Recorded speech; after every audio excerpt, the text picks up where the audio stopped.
Ngayong umaga nga pala guys sumama si Katupak sa paglaot. Dito nga pala guys kami pabalik na. Pauwi na nga pala kami ng bahay. Hindi ko na nga pala dito na isama yung pagbabatak namin ng lambat dahil wala nga pala kami ditong videographer. Kami nga pala dito guys tatlo laang. Nakakapag-video nga lang pala ako kapag wala na kaming gawa rito. Gusto ko mang videohan yung aming pagbabatak ng lambat. Ang kaso nga lang ay wala man lang maghahawak o kaya ay wala man lang mapagpapatungan ng cellphone dito.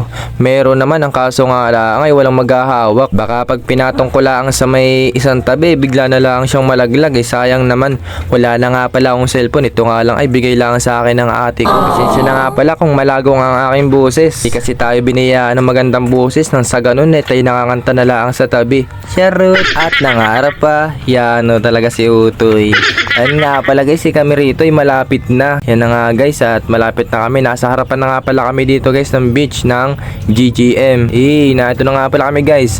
Kitang kita nyo naman yung mga tao sa tabi. Sila nga pala guys naghihintay dito, yung mga mamamakiyaw ng isda, yung mga mamimili. Pero yan dala ko nga pala guys ay pambintalaang. Binukod na kasi namin yung pangulam namin sa bangka nang sa ganun na hindi na mabili, dahil kapag nabili yun ay mawawalan kami ng pangulam. Dito nga guys nilapag ko na lang dito yung huli at sila na ang bahala rito magtimbang.